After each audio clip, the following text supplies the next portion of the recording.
I'm Greg Penetrante. I'm one of the engineers who works over in the film school. And Ethan is a very good guy, very good student. So I've got to compliment Ethan there. Anyway, he wanted me to come today to demonstrate like what DaVinci Resolve is. And so that's what I'm here to do. You know, my main goal is to answer questions you might have on it and answer any questions on how to fit DaVinci Resolve in your workflow. So it's pretty good. Most of you guys use Final Cut 10, which is very good. It's still the fastest, quickest editor. It's Final Cut 10. But if you want to do any form of advanced color finishing, resizing, and conforming, that's what DaVinci is for. And DaVinci and Final Cut 10 work hand in hand together. So you can finish one project in Final Cut, blast it over to DaVinci Resolve, finish it there, and then export, render out your movie if you want to. Yep. Sorry, sure, you got it. Yeah, no problem. Once you run it through DaVinci Resolve, you can't bring it back into Final Cut? You can. Yes, you can. But Sure, you can go back and forth. XML file out of it, right? You got it. So the way DaVinci works is it just uses a file called an XML file, and it just basically tells you where all the clips live. And this timeline should more or less blast over to DaVinci where you can do your color correction on it, and then come back. You can export an XML from DaVinci with all the clips that are rendered, and then go back into Final Cut to do what you got to do with it. Cool. So it's two ways. DaVinci used to be a one-way tool where you could just go in and do all your editing, heavy lifting in Final Cut or Premiere or whatever else they use, Avid, and then go to DaVinci for finishing. But as of the latest version of DaVinci, which is 12.5, they've made it into a full-fledged editor. So those functions are now getting more blurred. DaVinci used to be a color correction tool and a finishing tool. Now it's an editor. Cool. So it's kind of funny. Rumors had it a long time ago that DaVinci was going to buy like Avid and then just use that. But then somebody thought that DaVinci can actually edit in there. So let's just keep developing it. And now 2 years later, here we go. And you know, DaVinci and Final Cut all work together now. Now, obviously, you can't do advanced things like share After Effects sequences in DaVinci, you know, or not even Final Cut can't do motion compositions yet, but that's coming. But right now, for editing and finishing, Final Cut and DaVinci kind of work closely together. So, all right, so what do we got? So what version of DaVinci do you have, Ethan? Is it 12.5? Did you put the latest version on there? 12.5 is on here, but right now I just have a Final Cut project open. Okay. So you can show them how to do the XML and then put it in DaVinci. Okay, and cool.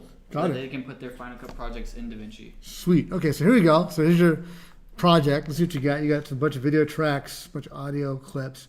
So the first thing you want to do is you want to just go ahead and export XML. So the first step is export XML.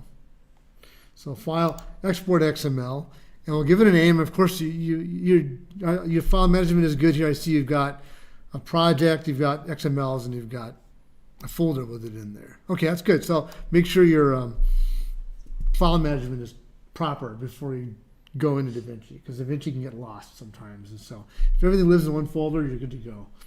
All right, so here's XML. So right now it's XML 1.5. We're just going to go ahead and give it a name. We'll leave it alone. We'll just leave it like that.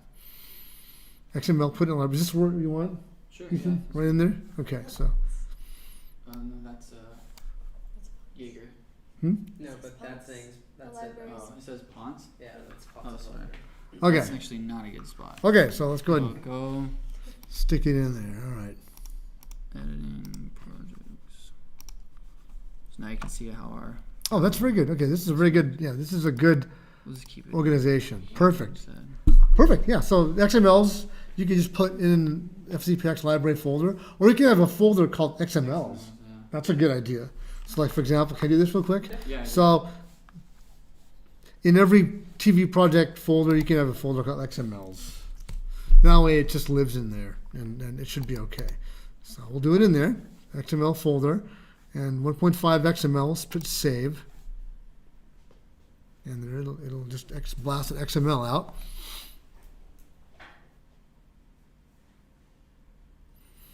All right, so that's cool. And so now, and I'll just quit. Well, let's see what kind of computer we have. We'll have room to run both.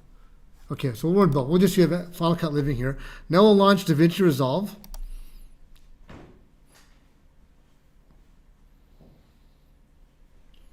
So when you launch DaVinci Resolve, obviously when you first install it, you have to make sure it's set up properly for your system. Make sure your scratch disks and the place where it puts files is the same as everything else. So we're just gonna make a new project. So first, are you doing 24p? What's your frame rate on this? 24. Okay, so you have your project manager. All your projects you're working on live in this screen, right? So anything you work on is in here. Now, what makes DaVinci different than like Final Cut is that the projects live in this computer. They stay on the computer. In other words, the projects live on the computer. So if you want to work on this project on another computer, you have to actually take the project and export it out, put it on a drive along with the footage, and then physically bring it to another computer.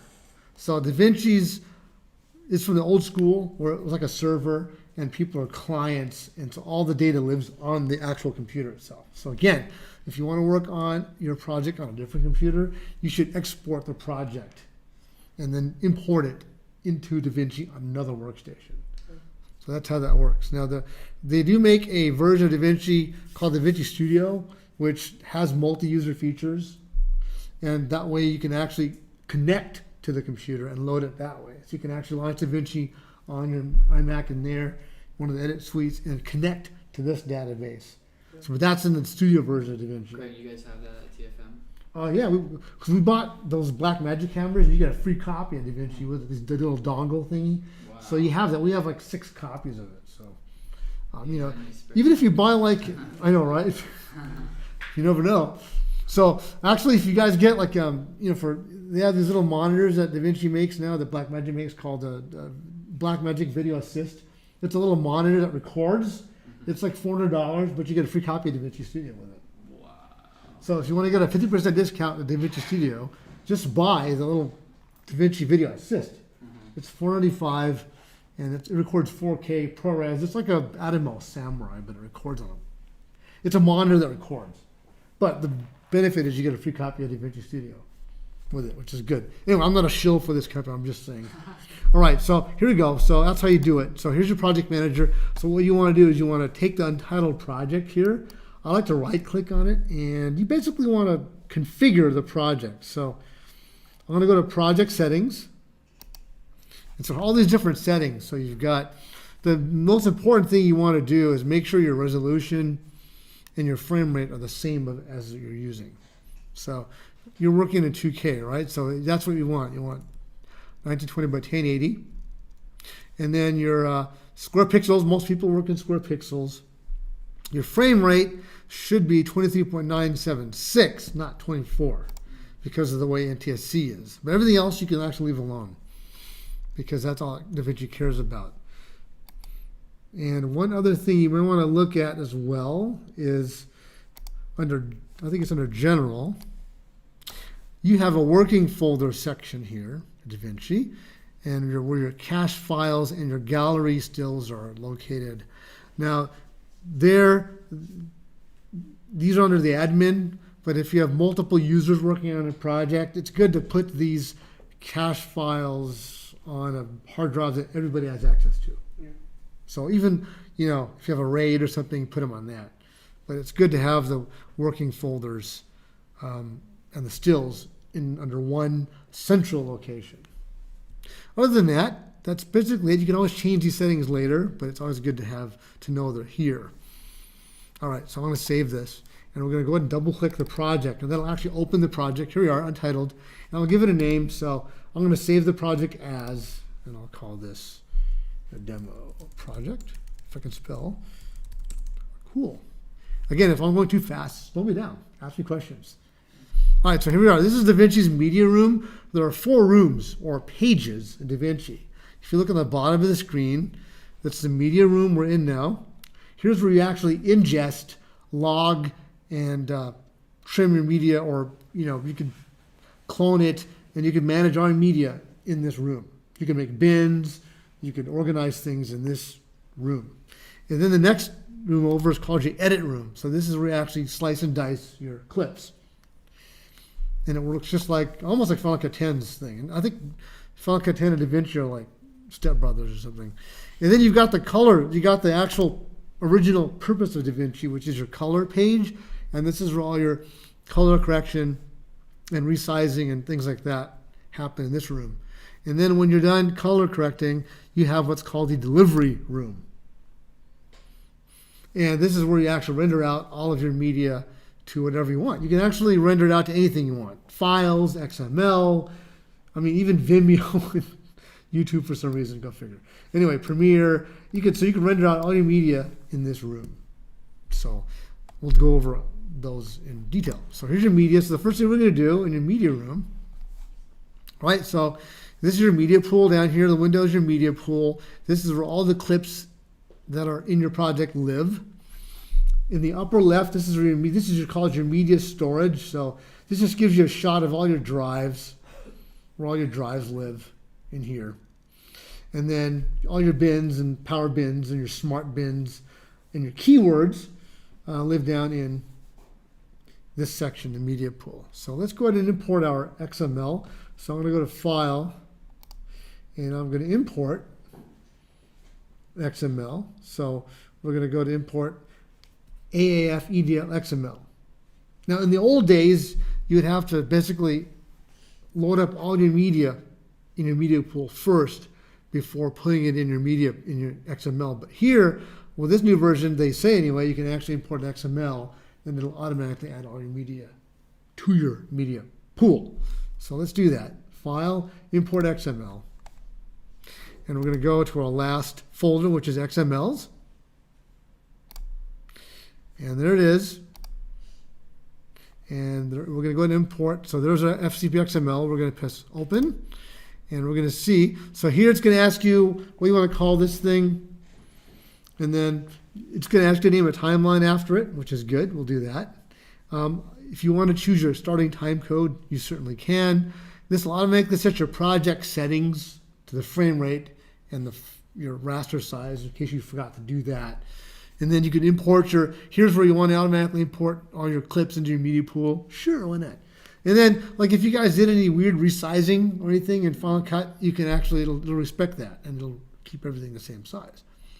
And if you have any color, you can import that too and improve it in DaVinci. In this case, we'll start over because it is a little bit of a hit or miss about color information, so I'll just leave it alone. And then everything else is just pretty much standard. Your resolution and your frame rate is right there. Here we go. Press OK, and let's see what happens. It's always a caveat. You got to see what happens here. So let's see what's going on. So it's going to think for a little bit, and it's going to do its relinking and importing. And you should have a media pool and a timeline. So there it is. And it just gives you little things that happened in there. There's some overlapping audio clips. It's just going to sync these, and it's just going to trim the media. So it didn't complain. In fact, there you go. If I hit OK, you can see your clip, your timeline is right there. Pretty much more or less as you probably have left it. All your clips are in your media pool here. And you have a timeline which lives in your media pool also. In fact, timelines, so if you look on your left side, so in your media pool, you can see timelines have a little icon on them. Right there, you can see the timelines. And then if it's open, it'll actually put a little check mark next to it. It shows you that it's open. Okay, so have any questions so far? So we've imported an XML. All your clips are actually showing up on your media pool. And you can see your timeline here. And it even most of your text effects even came over, which is kind of cool. Let me lower the volume of this a little bit. So it works just like Final Cut. You could increase or decrease the size of your timeline by zooming in and out. All the keyboard commands work the way you want. So Apple plus and minus, zoom in and out. Just like so, all the commands that you're used to kind of work. So if you're used to working in Final Cut, almost all the commands carry across. You can actually, in DaVinci, you can actually configure the keyboard. So if I go to my to preferences or my project settings, I can actually load the keyboard up in here. Keyboard mapping in my project settings. And here I can actually load the keyboard mapping of my choice, Premiere Pro, Final Cut X, Media Composer. And if you want to know what the commands are, just open the different menus and all the commands are listed right there. So, and you can actually export, you can actually make your own keyboard commands up and export them and import them the way you want. So you can totally rig DaVinci the way you want it. So if you use the Final Cut, you can make it work like Final Cut. If you want to make it work like Premiere, it'll work like Premiere. So no problem there. So it's very versatile. And it's free. Well, yeah, that's one thing I didn't mention, huh? DaVinci is free. That's right, $0. The non-studio version, they call it DaVinci 12.5 versus DaVinci 12.5 Studio. So the DaVinci 12.5 is a free download from Blackmagic Design's website. So that's cool. I mean, you can't argue against free. It's amazing. This tool, DaVinci, used to be $250,000, okay, back about 15 years ago. Not even that, 10 years ago, 2006. And then Apple came along with Final Cut 7 with color, and then Final Cut 10 came out, and DaVinci said, you know what? The market for this kind of software is changing. So Blackmagic came in and bought this company, and they sold DaVinci for about $1,500 for a while. And then back in about 2011, 2012, they actually started giving the software away, which is amazing. So this is 99% of the features you need for single person work are actually free. So all the things I'm showing you here are free. You don't have to pay for this. The only reason why you want to pay for DaVinci Studio is if you want multi-user. So I can actually work on this timeline from another computer with multi-user, and I can actually cause a fight and delete clips, and he's working on a clip, and we can actually delete each other's clip. Yeah, it's actually really weird. So wait, it can do that? Can Final Cut do that? Final Cut can't yet. This one can. Can Premiere? Premiere cannot. So only DaVinci can. DaVinci and Avid are the only two where you can actually do multi-user timelines. And you can actually lock your bins out so no one can goof with your clips while you're working on it. That's so. really rad, though. Yeah, it's kind of scary. I didn't like that when I actually, because what if I'm working, he's working, and let me change the font in this title, and he comes along and says, oh, that sucks, I'll change it back. And then you'll get an argument and come to fist fights in the hallway, and that wouldn't be helpful. So just but you can't. So another feature of, actually DaVinci does have a way of locking out the timeline. So if one person is working on it, you can actually lock it out. So there's a way of doing that.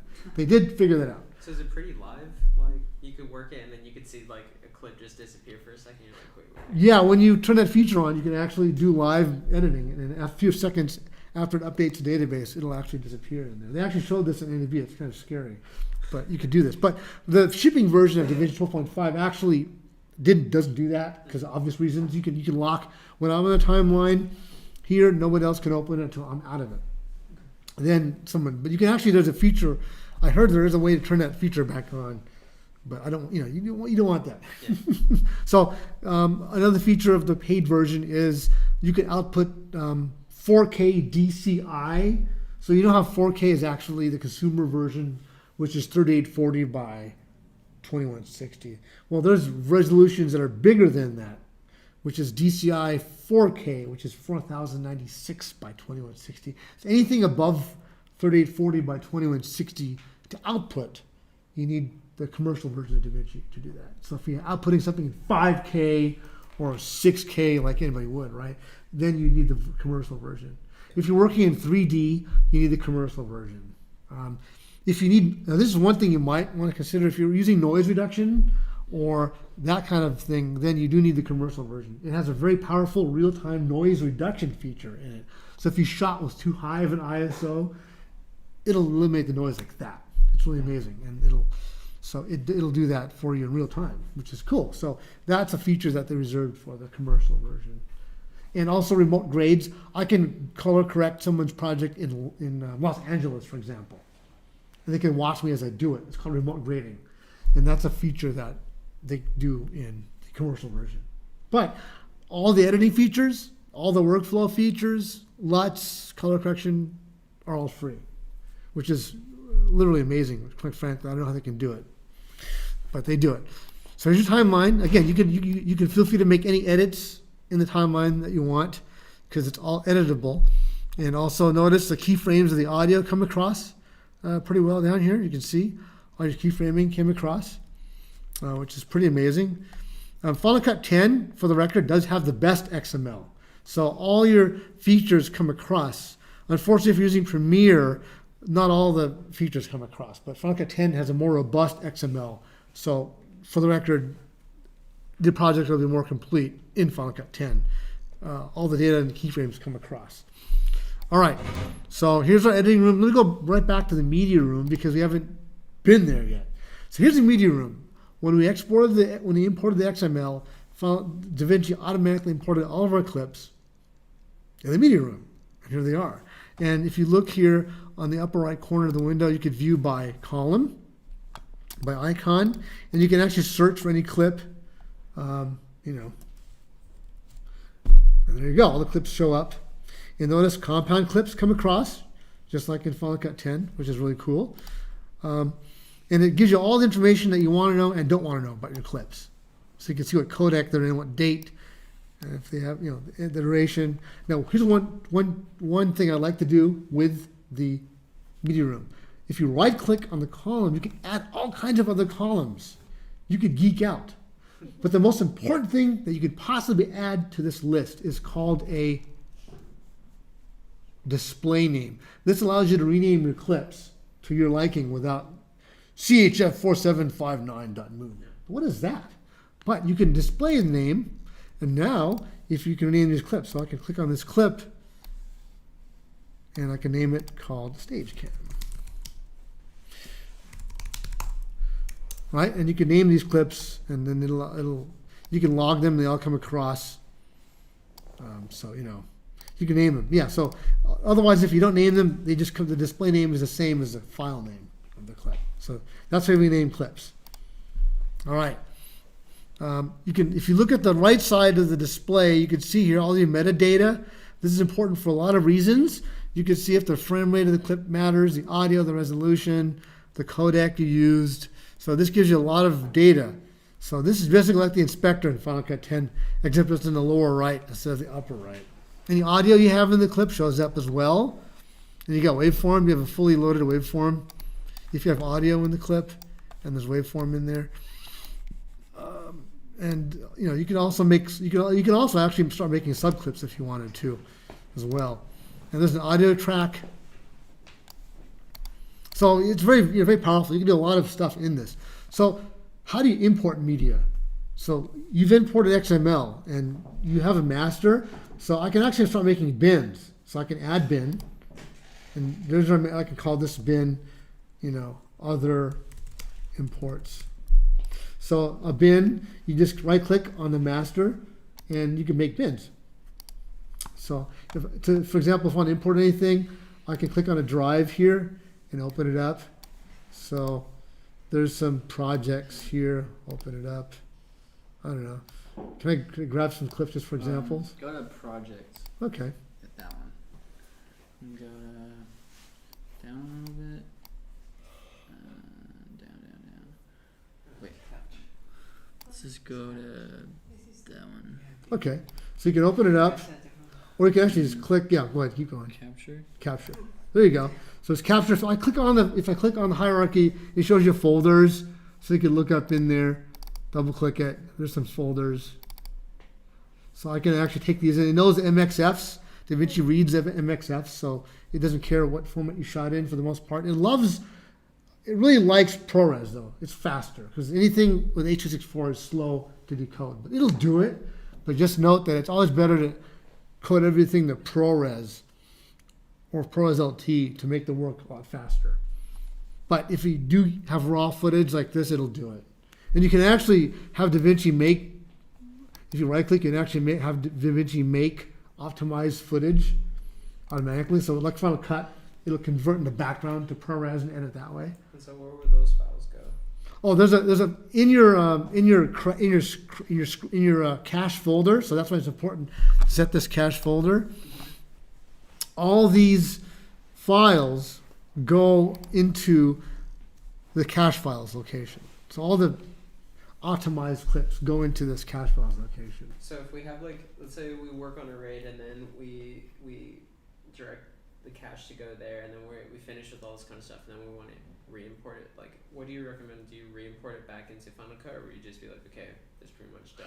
Oh no, you render it out, you deliver it to Final Cut, Okay. XML, and all those ProRes files will come across with it. Okay. You know, you just put it in a folder and then import it in Final Cut and you're good to go. Everything comes across. So here it is. So for example, if I take these two files, you can just drag them to your bin and there you go. They're in there. They also live in your master as well. But again, you can also put things in bins. So here they are. They're in a bin. And it gives you what exactly codec it is and all that stuff. All right. So there it is. It is, it likes to take advantage of the GPU. So if you have a GPU, a powerful GPU like a Mac Pro with a very powerful GPU card in it, or one of the round Mac Pros with a twin, it does take advantage of that. It's GPUs. So this is so any questions about the media bin? Again, this is where we put everything. All your clips go in there. You have a master where everything lives, and then you can put things in bins. You have things. How do you use the smart bins? Smart bins are cool. Those are actually bins where you can actually make a new smart bin. So anything, for example, you can search by properties. So anything produced last week. So let's say you can do properties. You can do any audio, anything with 2 audio tracks contains or does not contain whatever. So you just go through the metadata. Anything you tag, anything shot by Eric or Ethan, you can put director contains. So you basically want to tag things first, and smart bins work just like keyword collections in Final Cut 10. So you tag your stuff with metadata, and then that carries across to your power bins. So it's just like a keyword collection in Final Cut 10. So for example, I want to do media pool properties. Let's say, real names begin with a 6F. Contains or begins with, see, that'll show up in there. So real name or file name, there you go. Anything with a 6. There you go. It's in there. So that's how you do it. Or anything that doesn't contain a 6F. Aha! MXF. See what I'm saying? And you can name this. So, So anything contains, so you can do, let's say, let me see if there's a codec. Let me look if there's a codec in there. Duration, frame rate. Right there. Oh, you had it. Did I had it? Right there. Okay, so I'll do Canon. Anything with a Canon. So, yeah, there you go. Did it. So there's the details. So anything shot with a Canon, it's in there. Anything shot with a 8.264. Oh, there you go. All the stuff shot with 8.264. So that's a smart bin. So anything, I can just call this my Canon. And I'll call this Canon, Canon. So that's a smart bin. And you can create as many of these as you want. How's it going, dude? All right, so there you go, Canon stuff. So, all right, power bins, same kind of thing. Power bins, smart bins. Smart bins always update. Power bins are like, how would I say it? They're almost the same as smart bins, except these show up throughout the entire project structure. Okay, master and bins only live in your project file. Power bins show up just like events in Final Cut, where one event can show up in 5 or 6 projects. So a power bin shows up in all of the projects on your computer. So like all your stills you use for all your TV shows this season can be in a power bin. And now they'll all be there, no matter what project you're in, they'll be in the power bin. So that's what a power bin is. And a smart bin, of course, is a smart bin. I can also add a smart bin, what else? Let me see. I can do, let's see, clips. So you can keep like anything with audio tracks. So any audio you can record with, anything you can record with a Zoom, you can put in there, things like that. So that's what the smart, I always use this. I always use smart bins for stuff. So anything sample rate with 44.1, oh good, nobody uses that, perfect. So all your audio should be 48,000, should be, 48 kilohertz. There you go, it should be in there. Okay, so let's see, 44. Okay, that's interesting. It doesn't show up, so go figure.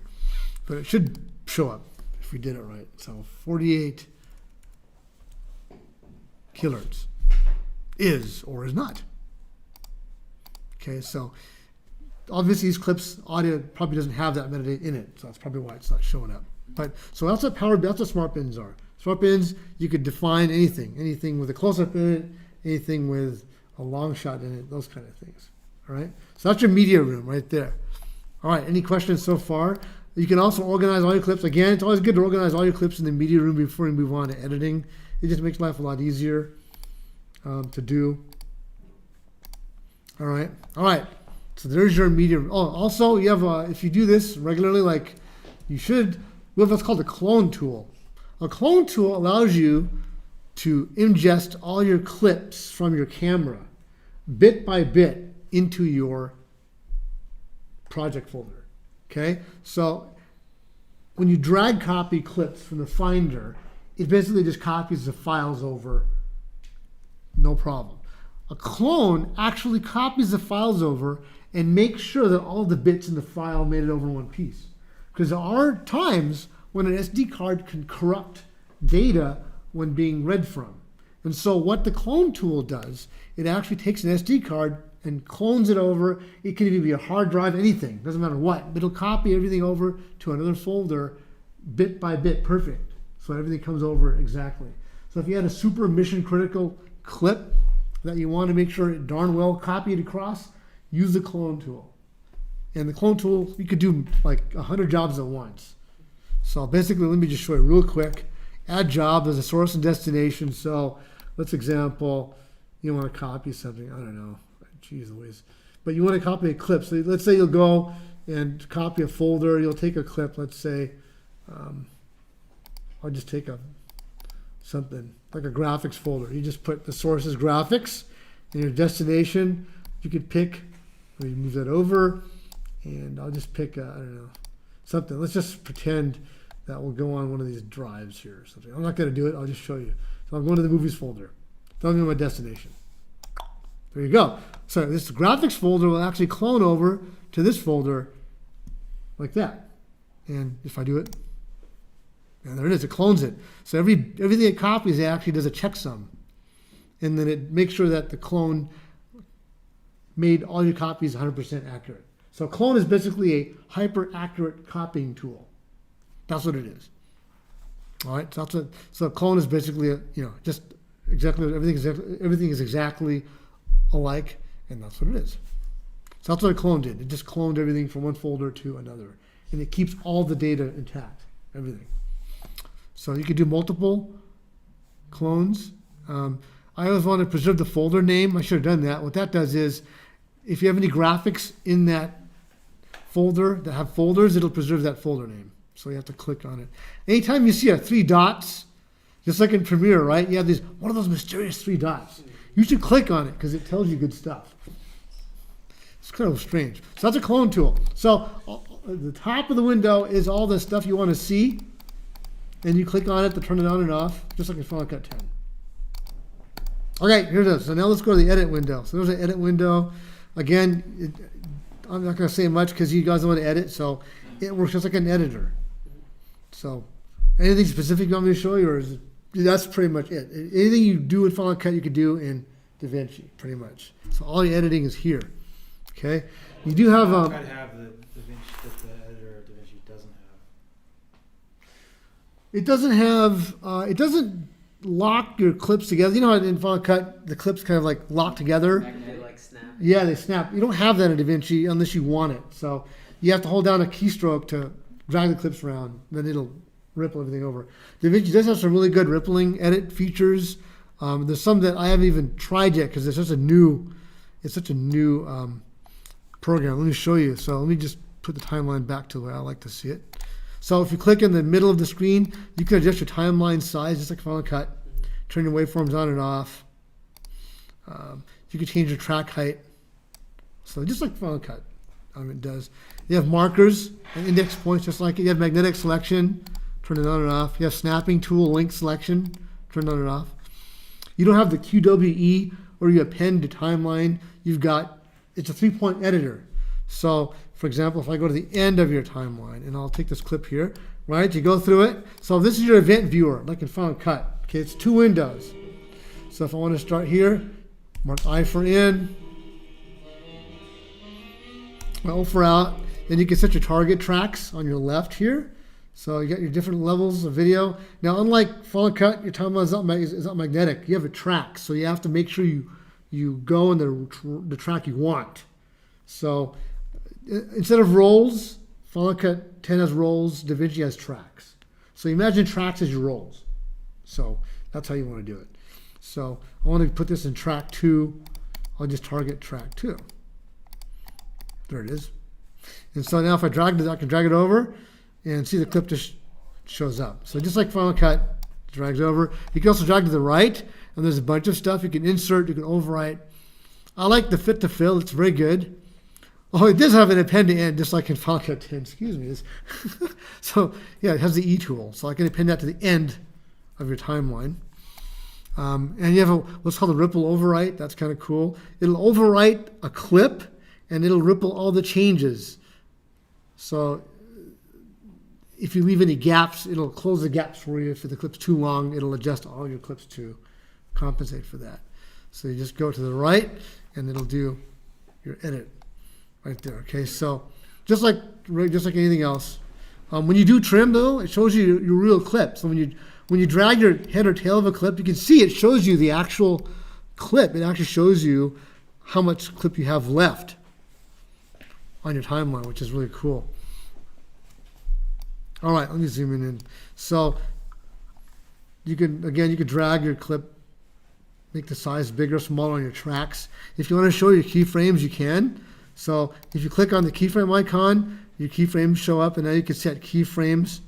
You can raise or lower it, right? And you could, if you hold the Option key down, you could click on your clips and raise and lower them. You can select your clips, like a range, just like in Final Cut 10, and you could do that with it. So yeah, it's really flexible. It does all that cool stuff. It's fairly, and you could you could set your curves of your clips. You could do nonlinear curves. You could do Bezier curves on your clips if you wanted to. So it does all kinds of keyframe modifications, and you can take your keyframes and move them around. So there you go. So that's keyframing. Same thing also works for video clips as well. So anytime you want to expand keyframes or video clips, you can. You can show. And the cool thing about audio clips is you can do crossfades just by dragging on the upper corner, which is cool. So you don't need to do keyframing if you're just doing fades. Just drag the upper left or upper right corner of the clip, and you've got crossfades, which is good, right? And right click, you can add a keyframe, and then you can crossfades like that too. So yeah, it works just like any other editor. So you have the edit index, just like Final Cut 10. Click on it. Your effects, you have all kinds of effects, just like so. You have generators, color bars. You got your titles. You've got all kinds of strange effects you can put on there, and there's more all the time if you want to do those things. But the most common tools, of course, are your titles, your text tools. So it's got lower thirds. So with a lower third tool, you can stick it on there. You know, and you can double click it. You can actually edit the lower third on the timeline, right? And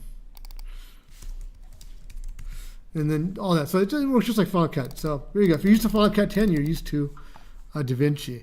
All your fonts show up. So on the right side is your inspector window, right? You can turn it on and off for your editing of your lower third text. Okay, again, keyframes, right? So I can turn the keyframes on, and I can do keyframing tools on this clip if I wanted to, right? So there's my keyframe, drop a keyframe in there, right? And then I can move and keep adding a keyframe. You can also do other keyframes. So you could keyframes. So if you on the keyframe track, so each clip has a keyframe track, just like in Final Cut. And you could click on it and you can display all the keyframes you want. So here's all the different keyframes you can display per clip. Hey Greg, maybe in the interest of time we can Sure. run a color because we won't be using the editor much. Okay, you got it. So let's do color. So here we go. Let's color something. So when you color, when you do your timeline, again, all you gotta do is figure out the clips you want to color. You click on the color page, and here you go. This is your color page. Okay, all your clips show up on the left to right of the window. Your timeline shows up as well on the bottom, so you can see where you are. Some people like to show the clips, and some people like to show the timeline. I come from the old school, so I like to show just my clip. So I'll turn my timeline off to give you more screens, and I'll just show all the different clips. So let's color correct something. When you like that, like an interview or something. okay, so when you color correct something, okay, that was probably on top of something. Okay, those are on top of something. That's why. When you stack clips, it shows you the one on the top. So let's do something like this. Okay, so when you click on the clip, all right, DaVinci is node based. Okay, so every step you do is a node. Okay, unlike a layer, you have nodes. So the first node, they're always numbered. So I want to take this clip and I want to level it out. So I right click, I want to show my scopes. So if you right click on the middle on the viewer, you can show your scopes.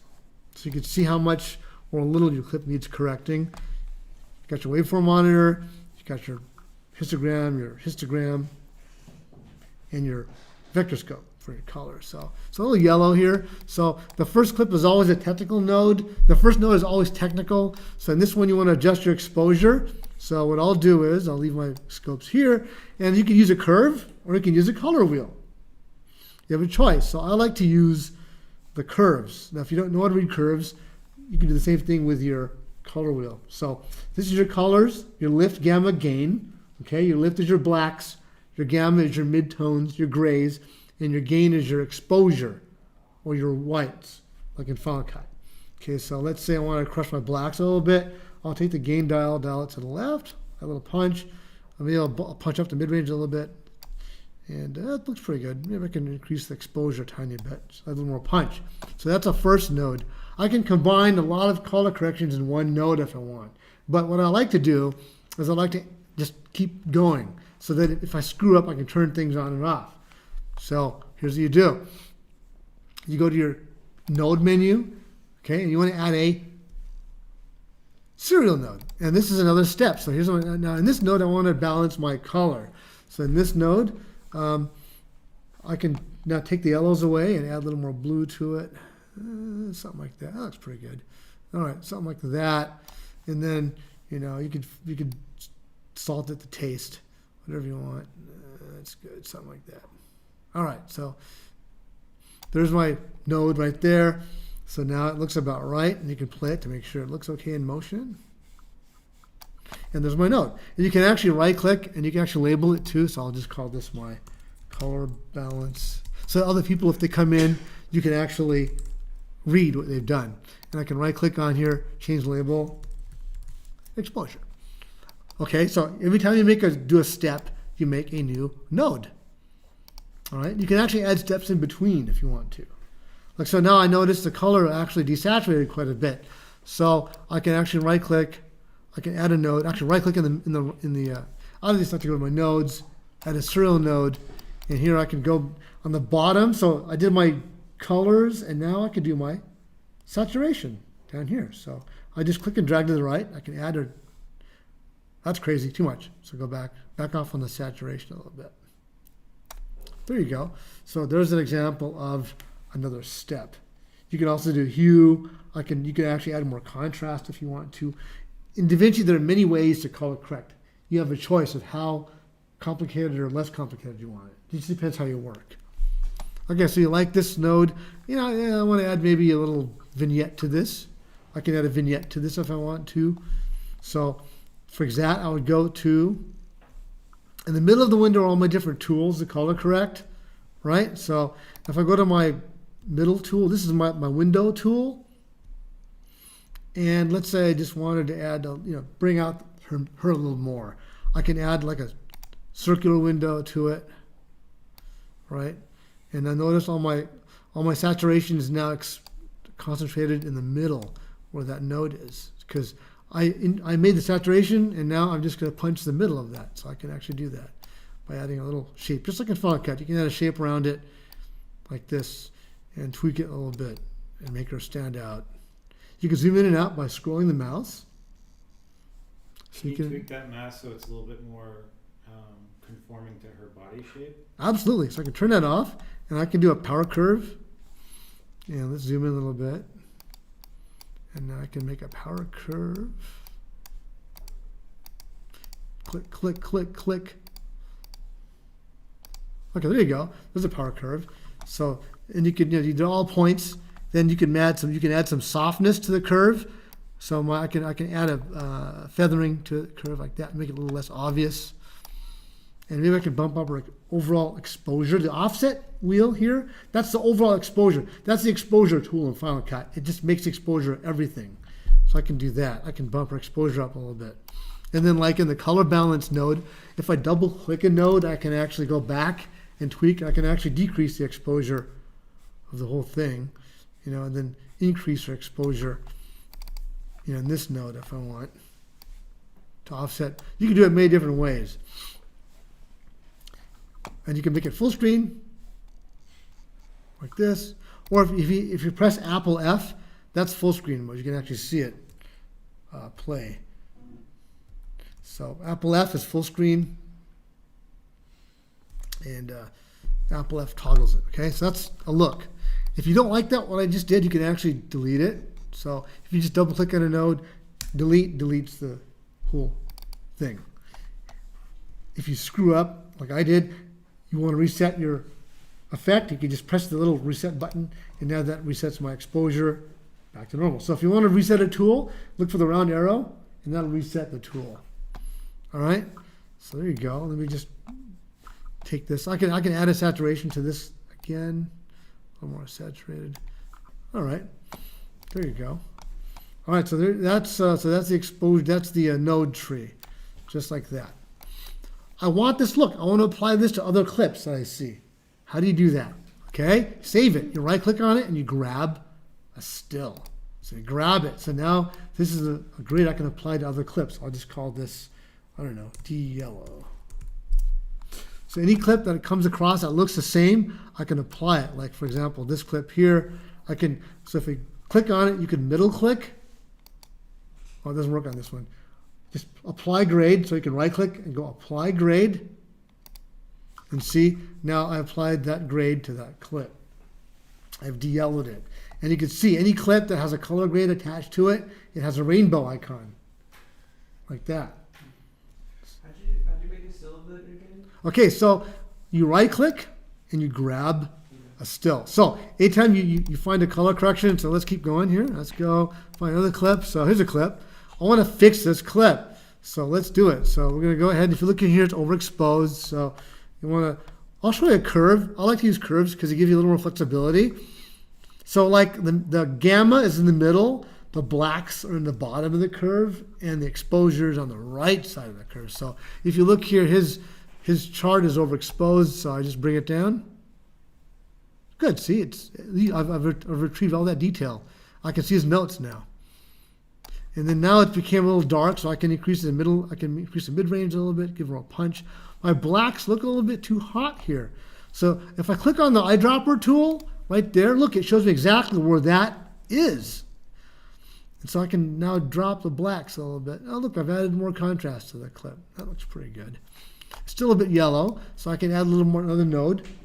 Okay, so let's add another node. And now I'm going to make it a little less yellow. Most of the yellows appear to be in the mid-range, so I'm going to take my gamma again. I'm going to just take the yellow away. All right, that looks pretty decent. Yeah, he's still a little yellow, but okay, a little. So you just got to go for the color until it looks right to you. Okay, there you go. And obviously I can add a little saturation to it. It looks a little too blue in the exposure, so I'll take some of the gain away. I'll add a little red to the gain, warm it up a little bit. And if you want to see the effects of your malfeasance, you can actually double-click, click on the number. So there's before and after. Before, after. So you can see. And if you want to turn a node off, just click on it. That turns the node off. So if you want to turn all the nodes off, I believe it's option D. Option D turns all the nodes off.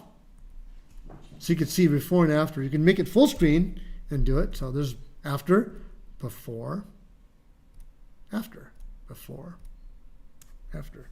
So you can see it. So let's see, you like that look? To grab the still, right click on it on the viewer and grab that still. And there you go. That still is now officially on the record. So keep going. Same thing. If you find any more clips that look like that, you could apply that still. Here's one. So let's right click on this and play that still. Let's see what happens. Oops. I've made a reference wipe. You can actually, if you double click on a still, you can actually wipe back and forth between the clip you just corrected and the one you're going to correct to see if you can match it. So I'm going to go ahead and play that still. I want to apply that grade to the clip. Yeah, it looks about right. Okay. To get rid of that wipe, you just click on the wipe. Turn it off. That looks good. So again, you can see the effects before, after, before, after. So anytime you see a clip like that, you just play this still or apply the grade, and that will add a clip to it. All right. And there's one more, same thing, right click, apply the grade to it, and there you go, you've done it. So now see, you can do a lot of color, you could color correct relatively quickly. Just find your master clip or your first clip you want to fix, and anything else that looks like that, grab a still and apply it to that clip. Same thing there. I wonder if I can drag and drop. Let's see if that works. Didn't work yet. Okay, so I'll just apply the grade. Well, there you go, it's fixed. How cool is that? So there you go. So you just keep doing that until you're done. So again, you can actually do other things. So, you know, but that's for the basics, for the basic color correcting, and that's one way to do it. If you add a loss, that's to correct something. There is an auto tool. They hide it, so you don't want to use it. But let's say you want to know how you correct that. There's an A down here. That's an auto tool. So if you just hit that, and it'll kind of guess. And okay, it didn't guess, so it didn't want to guess. It gave up. So then again, we're not use it. So you just fix your tool, fix your exposure. Greg, can you show okay. like with the qualifier tool or something like that how like the sky is gone? So what would you do there? So there's no sky left, and it's going to screw everything else up, but we can try. So let me add a node. So when you work, always add nodes to things. Nodes never hurt anybody. They just give you a way to keep going. So we'll do a node. So let's say I want to take that sky and add a sky when there wasn't any. So okay, so this eyedropper is called a qualifier tool, and this changes the color of anything you select. So here we go. I'll just click on that area, and I want to click on my highlight, which is this magic wand, and it shows exactly what I selected. And now I want to add sky to that. Unfortunately, it also selected everything else here. And it's really, that color, unfortunately, is the way everything is, so you can't really refine that. You could try. You could goof with the hue or the saturation to see if that goofs with anything. Let me look at my luminance here, if I can see if I can dequalify more. That's about right there. Let me look at the low luminance here, if I can take out those. Okay, that's about as good as I can do because everything looks alike. See that? Yes, so let's say I want to add sky to that. So I can do that right now. So I can simply add more blue to the gain. So I can then go to my mask tool. Click on the square mask, right? This is kind of magic. And you can actually go here and just do a little finessing of the mask here. And there you go. I've now masked out everything blue. And if I turn off my qualifier, there's my sky. It's kind of cool. And let's drop the, make it a little darker there. Make it night. I'm just kidding. Okay, so there you go. There's some sky. And it should work. Yeah, it's qualified. See? There you go. So that's kind of a nice way to do it. And if you goof with the qualifier tool, if you add some, you can finesse the matte here. So if I turn on my qualifier, you can actually blur the matte a little bit. I should blur it a little bit. So let's increase the blur radius. And that's good. So it makes it, when you blur a clip, it's good because it makes the edges soft so it doesn't look so obvious it's fake. So there you go. There's my sky. That's how to use the qualifier tool on this clip. I can say, every time you make a color, you should always grab the still so you know what you've done. And you can always apply it later on. Okay, so another error. Let's say you want to change the color of the flags. Same kind of thing. You know, you take a qualifier, you click on the flag, and there are your flags. And you can actually go ahead and keep doing the qualifier until you get all the flags selected. And so you go for the low, medium, high of the saturations. So I don't want too much, too little. So you just kind of zoom in a little bit. And anything else that leaks out, you should put a mask around. So there's some flags, and you can just go for the hue of the flags to make them, you know, blue. Then I can add a mask around the flags. I'll just do a oval shape. I don't need to do that. I'll do this. I'll just add a little. So there's my flags. Kind of blue. It's amazing. And again, you have to goof with it a little more to get it a little more complete. Let's see. I'll do that. I'll maybe the width of the hue. No, you know what it is? It's the saturation on it. So you have to just goof with the luminance until you get all the flags selected. There you go. All right. Then you can actually add. You can add a little more blur to the mask to make it a little less obvious, and increase the mask. All right, so there you go. So that's kind of, again, if you should obviously play with it a little more to get a better result, but you get the idea. All right.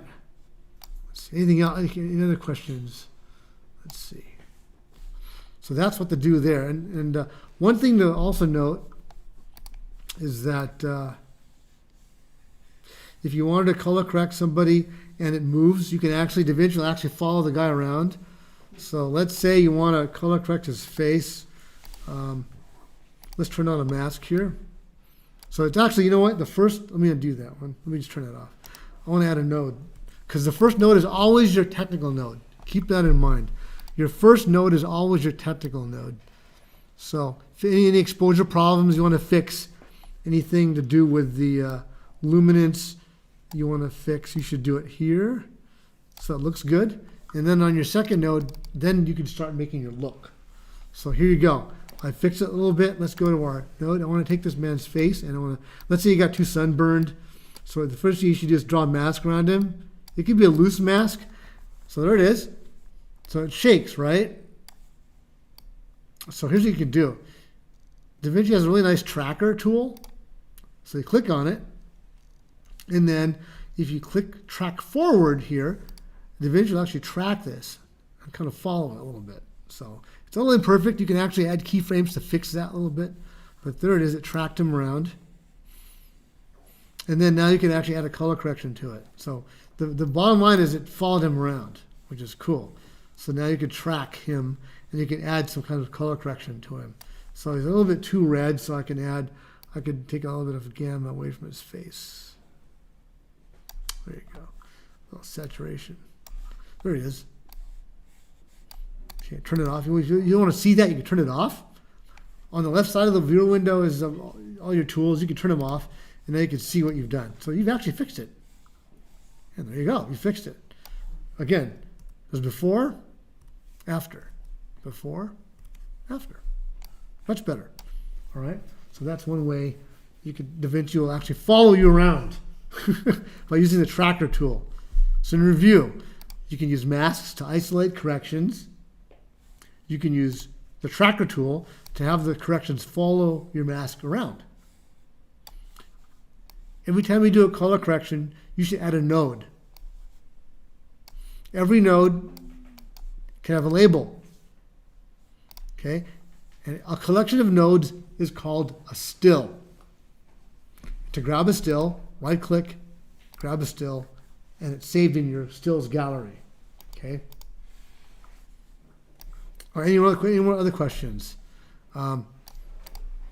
So again, we've applied a correction to it. So any node any clip that you apply the correction to, it has a rainbow on it. Okay, so let's say you've done almost all the work you could. Here's a clip right here. This obviously needs some help. So we could you can increase the offset to exposure, drop the blacks a little bit, increase the mid-range, and maybe take away a little orange from it. Greg, Yes. can you go Okay. to the 2 Okay. and then just like go over those? Oh, I'm sorry. Okay, so I'll do it. There's some new features that have been added to DaVinci, and thanks Ethan for pointing those out. There's color temperature, tint, mid-range detail, color boost, which is a high-powered saturation tool, shadows, highlights.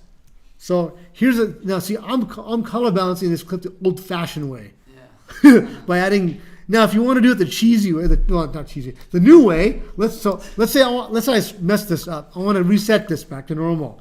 Go to color, reset selected node grade. Boom. So now I'm back to my normal self here. So again, I want to just increase the exposure because it is too dark. Some more. Okay. There you go. That's good. So let's change the color balance. So see this? There's a color temperature right down here. See this? You drag the color temperature so you can make it bluer. Look at that. You're actually changing the color balance of it. And there you go. I've made it less orange. So that's how to change the color balance, is by just using the color temperature tool and dragging it left and right until you've fixed it, more or less. There you go. That looks a lot better. And then you can still go in there with your three-way wheel and goof with it a little more. Okay, so there you go. Something like that. Okay? So that's how to, then you can combine all these tools to your heart's content. You can even do more work with it if you want to. That's a little better. Okay, something like that. So there you go. So let me find some other ways to ruin this shot. Okay, so here is this clip. So here's one way to do this. Now you notice, wait, let me find something real quick.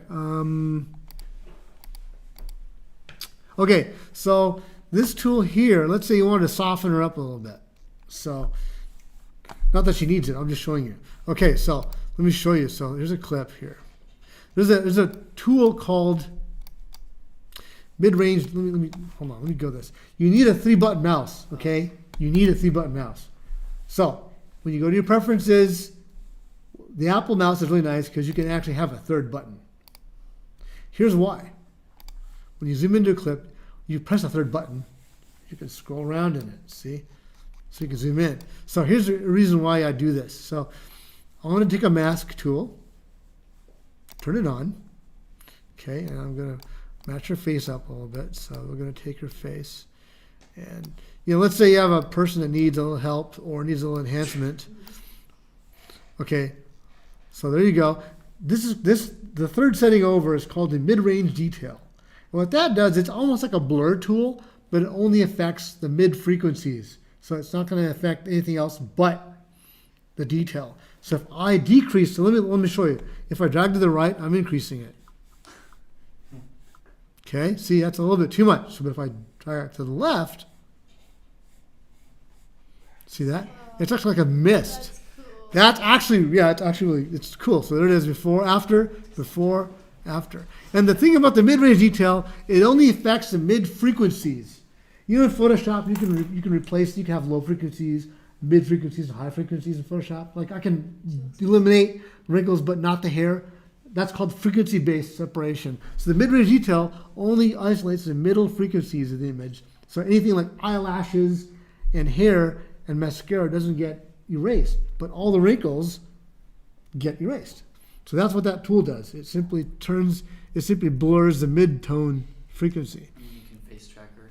Oh yeah, I can face track her. So let's go to the tracker and let's track her forward a little bit. That's cool. That is indeed cool. Yeah, those are cool. Those little contrast points. So what the tracker does, it locks onto anything that's grainy, and it figures out where they move. And that's called the planar tracker. And so DaVinci does a nice job of planar. And it even takes into account the rotation of her face. Look at that. That's really amazing. I'm a jaded, kind of skeptical guy, and I find that amazing that it does this. So it's kind of cool. And it does have manual keyframing. So if it does need help, you can actually click on the frame tab here and manually adjust it and go back to clip. And that'll actually adjust it if it needs any help. But that's cool. Yeah, that's actually really nice. So that's the mid-range detail tool in there. And so, okay, so let me turn that back off. So I'm going to grab that still, stick it in there. So I've done a bunch of these. Anytime you do a correction, it gives you a bunch of, it lists everything you've done. So, that's why it's good to know. I always label these stills too, in case I forgot what I did. It's because I was going to label them. Okay, so that's the mid-range detail tool. Obviously, it still needs help. If you want to add a still before, you can. So I can add a node before the current node. So now it's actually node 2, even though it is node 1 in theory. But so I need to fix her white balance. See, so now I'll go to my color temp and dial it to the left, and she is now fixed. Okay, and there you go. And probably she needs a little bit of curves. I always use curves because it's easier than rotating the dials. Believe me, curves you can just click and drag. See, look at that. So there's a little bit of a curve, a little mid-range boost in there. That's good. Maybe add a little punch in there. Drop the blacks a little bit. A little. Okay, there you go. Something like that. And then there. So there's my curves. So if you like it, you could save it, grab it still, and now there it is. Okay. Any questions or comments? What else? I'm looking for something that's really overexposed to show. Go down. Okay. Or the other way, sorry. Further. Oh, right there. The. Join. Yeah. Joyce. Okay. So obviously it's all.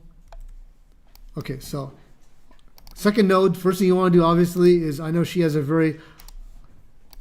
She needs this. So I'm not saying that it's a bad thing. Believe me. I mean, I've talked. I know her, so I can. She's like, well, if you shoot me, Greg, put a sock over the lens. I'm like, okay. But so she's cool. I mean, she's cool with it. So again, you want some mid-range detail on there. Oh my. Yeah, that's pretty good. And and I forgot to track her. I'm sorry. I need to track her now. So let's just track her.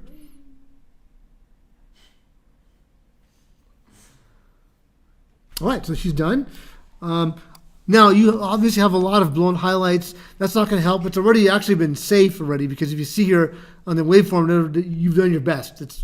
You can't save those highlights. But what you can do is just open the node, and I can actually increase. You want to increase her exposure a little bit. She's a little too dark. So here's what you want to do. Put the eyedropper on her face. Okay, so she's right there. Look at that. You can see she's right there. And you can just blow it up a little bit. A little better. That's good. And it's a little bit exposed here, so I can run the highlights down a little bit. And I can probably drop the blacks a little bit just to give a little more detail, a little more contrast.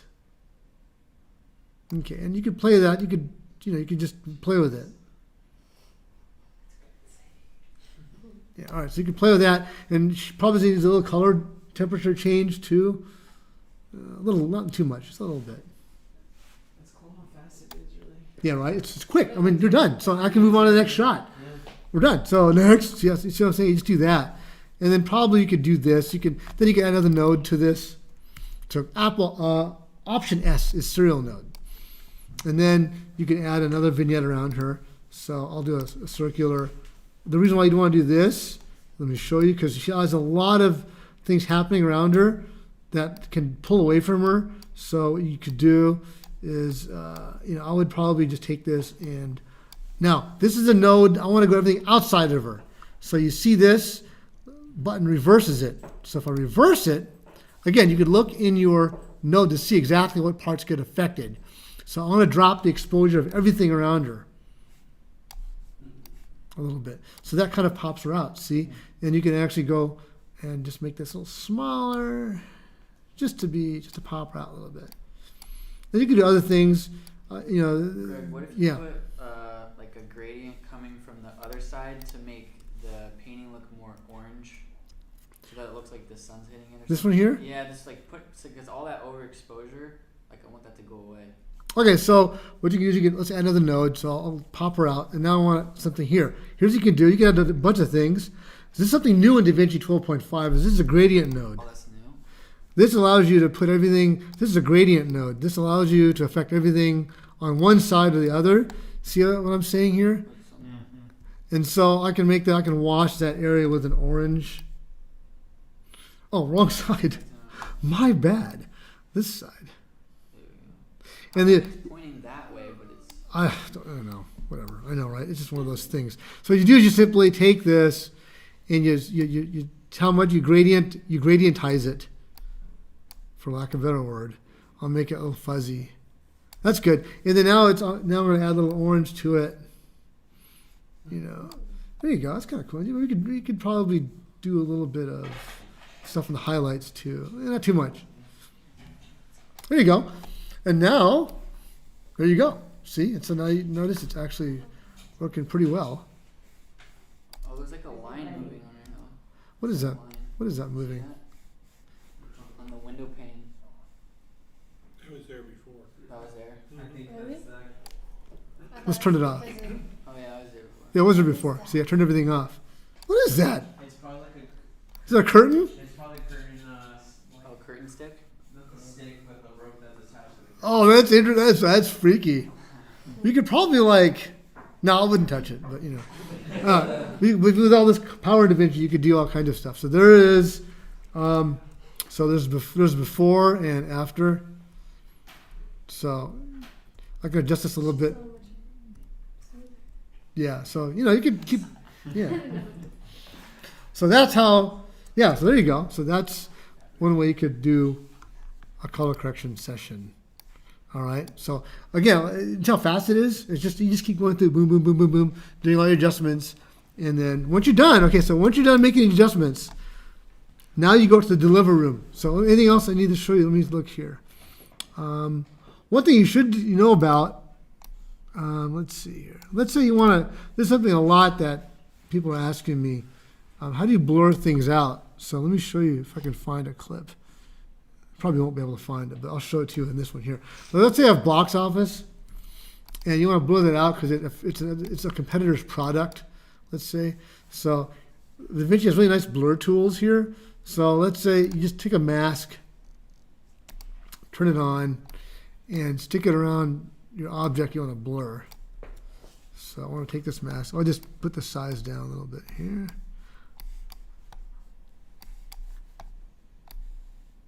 All right, or you could do this, or you could just do this. Let's see here. Right? So there's a Nike logo or something you want to blur out. So there's that window. I go to my blur tool, which is the fifth one from the left. And then there's a blur radius. You simply you can roll it forwards and you've blurred it out. What happens if you only blur like the red channel? Well, then it'll just be a blurry red channel. I can unlock it. And I can blur the red channel. It becomes blue because now everything else is sharp. So, but you want to lock all the channels together and blur it up. You can also sharpen it. See, you could sharpen or you could blur. Then now I can make this blur. I can make this mask a little bit softer because it does look kind of cheesy. Let's see. If you can't reach those little knobby things, you have to use the mouse. You have to use the user interface. Okay, there it is. It's blurred. And obviously you could use the tracking tool to track that. So that's one way to blur something out if you wanted to blur something out. All right. Let's see, anything else here? Okay, so lift gamma gain, again, RGB mixer is the same thing. It allows you to adjust the red, green, and blue of individual channels. Okay, and then you have a noise reduction, and this only works in the commercial version. Pooh. Key, so I can take this blur and I can actually make it semi-transparent. So you can make all kinds of looks on making the blur transparent or not by using the key channel. All right, sizing is important. I can change the size of frames using the whole movie I can change, or I can just change the size of just one clip by using called node sizing. That makes me change the size of just one clip by using the sizing here. And you can make things, bigger, smaller. See, I can make that node bigger, smaller. See it? By using node sizing.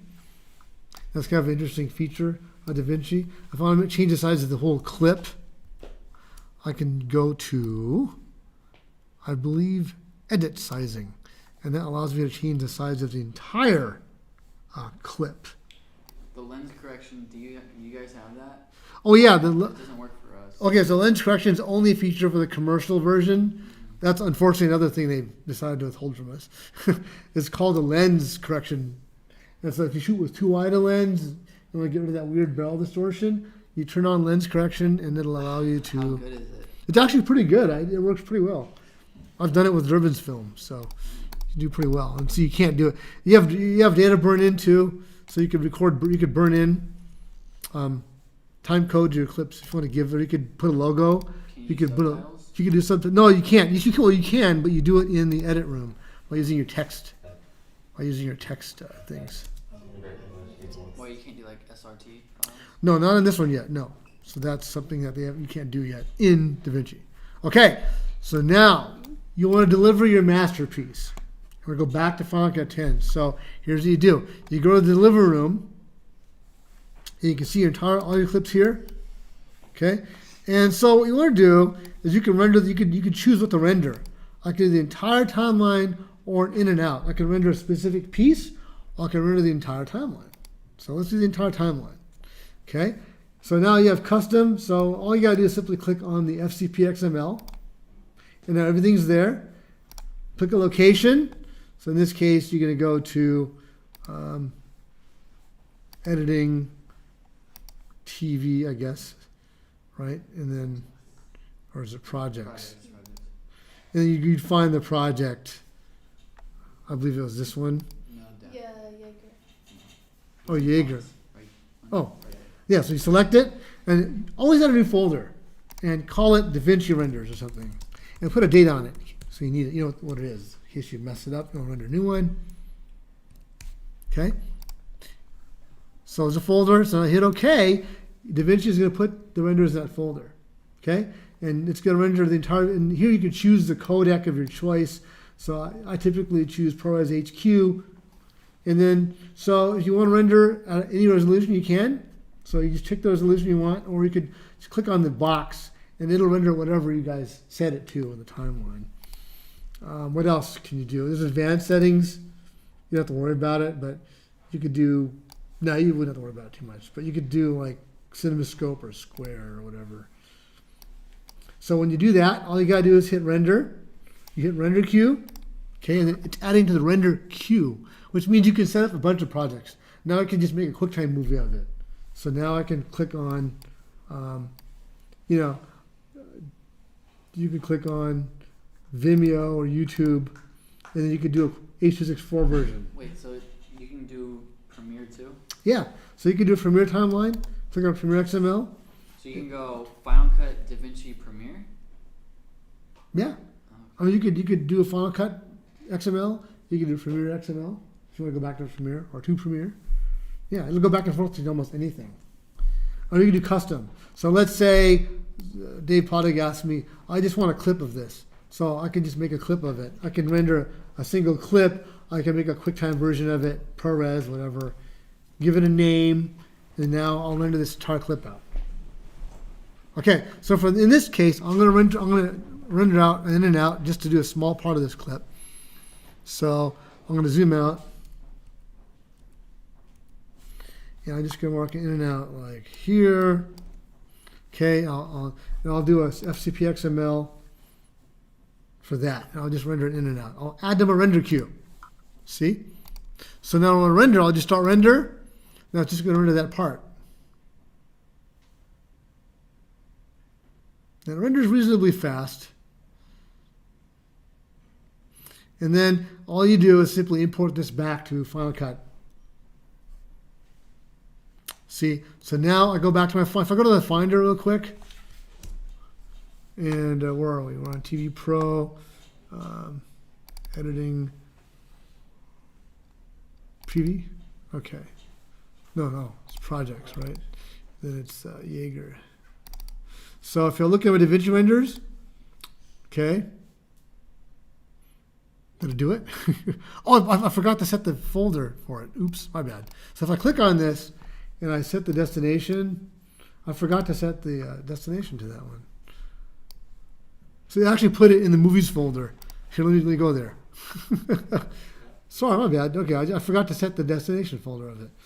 So go to my home movies. Put it all in there. See it? Luckily, I only rendered a bit of the timeline. See? There's the XML. Okay? And there's all the clips that it rendered from DaVinci. Okay? So if I were to import this into Final Cut, you'll see everything in there. In fact, let me do it one more time. So I'll empty the trash there. Go back to Final Cut. How come when you go back to Final Cut, the audio is on top of it? I'll show you when you do. Okay, yeah, that's a good question. Let me look. So let me just XML. I'll do in and out, and I'll browse. I'll put this in the DaVinci renders folder. There it is. Okay, and we're going to add the render queue. So now always double check to make sure it puts it in your folder. I was so fast, I forgot. So let's render that out. So in this Mac, it's pretty good. It's rendering faster than real time, about 30 frames per second, sometimes 36 frames per second.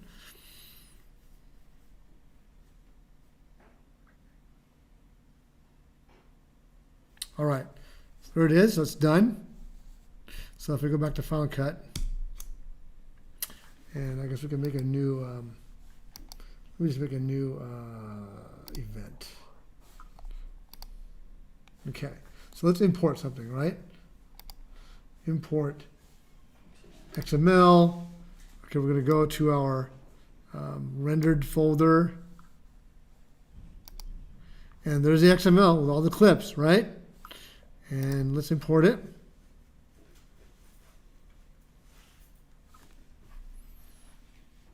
And let's see how much of it came across here.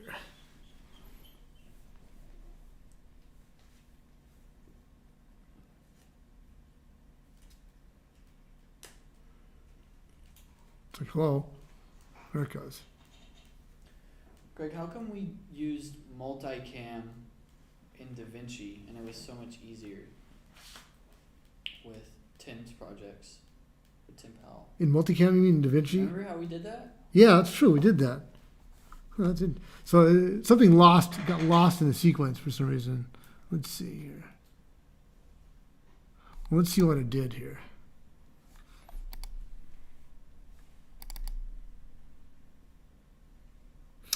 Huh. Oh, it did the whole thing, didn't it? But it only rendered that little. Yeah, so when you do this, when you do XML, it's going to give you the entire project. I just rendered it in and out, but it gave me the entire project. See, the audio's all stacked on top of it now. Yeah, look at that. Okay. That'll be I think it's a Final Cut thing. Yeah. You know what it's doing? So what is it? It's just outputting. It's just outputting everything like how it was, but even the timeline isn't like, you know how there's one section of Final Cut where it's like the magnetic part where everything like Yeah. snaps together. Uh-huh. It's like, oh, actually that's still the same, isn't it? Yeah. I guess that is weird. Yeah, it's kind of strange. That is on top. Yeah, because what I was thinking was something else. Oh, and then look what else.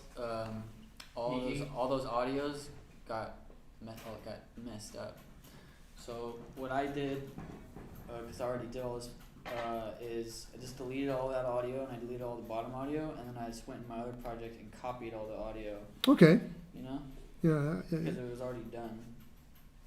Oh, I see what you mean. Yeah, it's true. Yeah, you can do that too. Yeah, I mean, that's definitely a way to do it. Or you could just have you can have it output the XML with just the video only, and then audio you can just copy and paste from your other project. Because that's how we do it in Premiere normally. So that's definitely an issue here. Again, this is, DaVinci is still an evolving product. So typically what you do is you'd stay in DaVinci once you import everything in there and finish from this. Yeah. But if you're just doing color, you can just go ahead and take the audio and not do the audio. You can turn the audio off and just export the video and then move the audio in from the other project. So, but typically you want to finish in DaVinci or stay in DaVinci or figure out why. But I think that that's a Final Cut thing, the way they interpreted that XML. So even clips that you didn't grade get transcoded? Well, for the XML, yes, because I exported an XML from it. What it did was it exported the XML for the entire timeline, just that, not that section.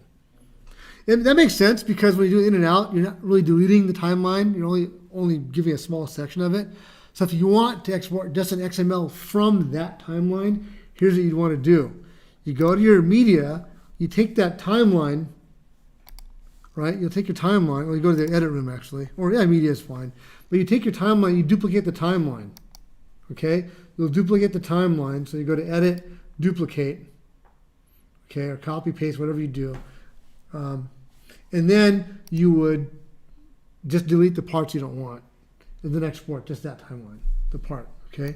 So you just basically duplicate the timeline and delete the section you don't need, and then export just that XML.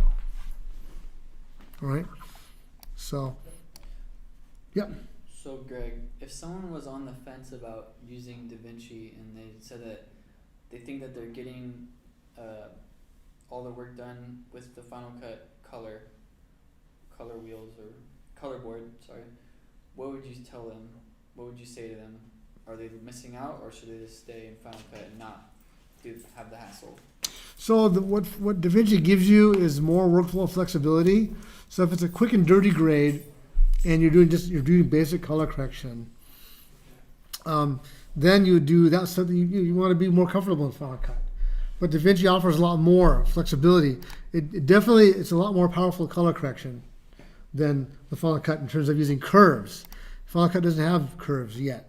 So you have the ability to use tracking masks. You have the ability to do masks in the way that Final Cut doesn't. You have the ability to do a very precise qualifier selection tools. Okay, so you have the ability to have almost infinite amount of nodes and masks on your image. So you have a much more feature complete and more versatile color correcting in DaVinci than most any other apps. And DaVinci is purpose designed to color correct. That's its whole purpose in life, was to color correct. So you have 20 years of mathematics and expertise and workflow in DaVinci. Is there a way to do batch grading or batch correcting? If you've got a scene where you've got the same lighting, same camera, you want to correct all of those clips from that scene in the same correction. Sure, yes there is. Absolutely. So let's do this. So let me take Dean Joyce here. So let me go ahead and just grab her grade real quick. Okay, so now there's many ways to do it. Let me show you 2 ways. So let me reset her nodes. I'm going to reset everything real quick. All of it. Okay, so take these 3 clips. 1, 2, 3. So you hold the command key, right? That makes a multiple selection. Now we're going to add it to a group. So you make a new group. So we'll call this Joyce. Now, this is clutch. On the upper part of your node tree, there's now ways to correct groups. You could correct the group pre-clip. You could correct just the clip, or you could correct the group post-clip. What does that mean? I'll show you in a minute. And timeline is you can correct the entire timeline. Now, pre-clip means you're going to correct your group first, and then you could fine-tune the clip by adding a node on top of it without correcting your clip. So let me show you. Here's a pre-clip. Okay, there's Joyce, right? Now I'm going to apply this grade to all those clips. Boom! Look at this. All the clips now have that same grade if I click on it. Okay, that's a group. So anything I change in the one clip, it changes everything. So let's go ahead and change. Okay, so I'm going to take this clip here. I'm going to change that grade. Okay, so I'm going to go ahead and change this one. If I can. Then I apply it to it. Let's see. That's a group. There's a clip. There's a group. All right. So any change I make to this clip, so I'm going to add a node to it, and let's just say we'll make it. I don't know. We'll just do it real quick. and I'll make it a little blue. Okay, so I want to make that, so notice all the clips now have that applied to it. Okay, so if I make the whole thing black, notice my timeline will automatically adapt. See all the clips now. So that's how to batch grade. But let's say on number 81 here, I want to fix one thing. So if I do clip now, notice there's no tree because it's only this clip. So in this clip, this is called group pre-clip. So now the group grade takes precedence over the clip. So I'm going to take this clip now and make it super nuclear. Okay, you said that's a new feature? That's a new, no, this has actually been around since DaVinci 11. Been around? So this clip allows me to change just the clip. But if I want to change this group, okay, so I'm going to do the group now. Here's my group. So group pre-clip. I want to make this whole clip, I want to fix the group back to normal.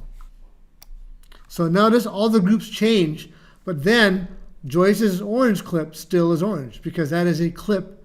That's a pre-clip. In other words, any node you add after the group only affects that clip. But any time I change the whole group of clips, I can. Okay? So this allows me to tweak individual clips on top of the group correction. That is what a group clip does. Okay? So now I've just changed an entire group of clips. And if you look at your timeline, you notice that there's a little link icon there, which tells me that those clips are part of a group. Okay? And I can add clips to a group or take them away from a group. Okay? So that's called group. That allows you to batch grade your film. So let's say you're going back and forth from an interview over the shoulder to close-up, over the shoulder to close-up. Well, I can take all the over-the-shoulder shots, add that to a group called over the shoulder, and correct just that one shot. And all the shots will now ripple with that grade. So that's an example. This is an example of a batch grade. Okay, so here's her clip. Notice it's still a group pre-clip, which means I don't see the orange node. So if I go back to clip, and now that's her node. Okay, and again I can take it and reset it back to normal. Okay, there you go. The timeline now changes to reflect my correction. So in one fell swoop, I've now color corrected 3 shots. So that's another reason why you probably want to use DaVinci if you have a lot of shots to correct, is because you could correct one shot and they all get corrected. Okay? With Final Cut, you basically have to go each clip and drag that effect onto each clip. I mean, you could do a group selection and then do it. It will work the same way. But here, I can just correct one grade and all the shots grade. In Final Cut, I have to re-drag that selection on the clips over and over again if I change the correction. See what I'm saying? So in this, Joyce comes to me and says, wait a minute, I am too anemic here. Fix me. I can now go ahead and fix it. So I'll add a little bit of orange to the clip, warm her up. Okay, you're done. Now all her shots are now fixed. If I did this in Final Cut 10, I would have to fix that one shot, save it to a preset, and then apply that preset to all the clips. Clip by clip by clip. In DaVinci, boom, I'm done. Yeah. I'm done. Next. Okay, so DaVinci's workflow begs itself for efficiency. It's very efficient, it's very fast, and allows you a lot of flexibility. Which of these screens would you trust the most? So I would take a screen that you'd calibrate. Is this a Dell UP25? You know, or this is is it a UP? If it's a UP series, if it's a UP27 something H, those are pretty well calibrated out of the factory. So then I would trust it more. But you definitely want to calibrate your screens before trusting them. I have a tool you guys can borrow. I've got a calibrator I can bring in here, and we can set your screens on default gamma, and we can calibrate these screens to a known standard. And then we can just load it up. It's P27. So it's UP27. Oh, It is a P. oh, it's a P. It's not a U. Okay, so that's fine. You know what? I believe this has a calibrated mode already. I think it's an sRGB, and that's a mode you want to start out at, and then you'd calibrate it some more using the There's the buttons. oh, you have to hit that. Okay, so preset modes. See, there's a custom color, which is fine. Multimedia? No, I have to read the manual, but there's a preset color mode in here that allows you, that's pre-calibrated. Let's see. What's multimedia? I don't know. That one, we have to read the manual for that. I don't know. That's probably, Those color modes, huh? yeah, there's color modes. Yeah, those are just color modes. That's where we're at, standard, right? You know, standard. That's custom. It's some. It looks like someone came here and did a number on it because it's definitely warmer. So whatever someone did there, they did something. But I would do a standard mode, and then I'll give it. There should be a preset mode. Here, menu. Here, let's look at color. Color format. Preset custom. There's no. Some of the more high end. Have it built in. Have a built-in pre-calibrated mode that you can set it to. That's pretty good, and then you take your calibrator and do it. But that's okay. We could just pick a default mode here. I could bring in the puck and calibrate it to whatever standard you want. So we could do that if you want. It takes about 20 minutes. I have one. You have one too? No, I have like a calibrator in my office. Sweet. We just haven't done it yet. Gosh, who knows what these are? You know, I mean, there's more. There's warm. As cool as warm. Warm might be the one that's standard. I think that's 6500. That's D65. That may be the one that you may want to use. Let's see, movie. That's too blue. Multimedia. I don't know. And then there's standard, which is how it came out of the factory. So without reading the manual, I don't know. But I know the Dells, the professional monitors, do have a preset mode that's pretty good out of the box, and then you fine tune it from there. I don't. But on this particular model, I'm not sure what mode is the one that's calibrated out of the box. We have to figure out what model number it is and look up the literature. But definitely, you want to calibrate your monitor to a known standard. Typically, it's D6500, sRGB gamma 2.2, and that's a standard that then you'll trust. You can also have a this Panasonic monitor. I'm not sure if this is a calibrated monitor or not, but it is a dedicated HD monitor, so you could run an image to it, and then use that because this monitor might have a calibrated mode on it. We're just using I don't think it as a does, but I think we tried last year and we got it as close as we color could. temp, almost like. Yeah, there you go. The color temp is D65 is supposed to be a standard mode, so that should be. You know, you may want to you may need to recalibrate it a little bit to it might drift, but for the most part, D65 is a standard, and that's what you want. And then you can send an image to that monitor. Now, it's not wise to send it out through HDMI unless you can tell DaVinci to send out the raw image, because again, the Yeah. gamma tables can goof with it. We And got the mini monitors, Ultra Studio ones, Okay. but it doesn't work with this computer. So Oh, it that's doesn't. why- Oh, that's right. You need the SDI. Yeah. It's really cheap now. The card's under $100 now, Yeah. but you can get that and send out an SDI to this, Yeah. and that will be the monitor to trust. Because we have the other Mac Pros in there. Yeah. with Thunderbolt. Perfect. That will work with these ones, but Okay. we were just using the second monitor because we didn't have another one. Gotcha. But yeah, you definitely want to pick up one of those Blackmagic Decklink Studios. Yeah. And they're really cheap now because they're PCI cards. They're really cheap, and just stick it in there, and then you can output an SDI. And from DaVinci, you can tell it to send a display to that. Okay. Send the output to that monitor, and then it'll be pretty much calibrated.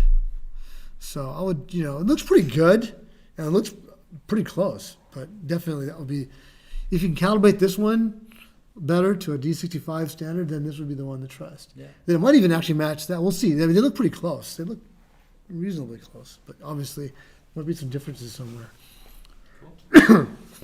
All right, any other questions on DaVinci? Again, I'll give workshops. I can come over more often for you guys if you have any questions. I'm happy to help you guys out. Come over more often to teach. Thanks for coming.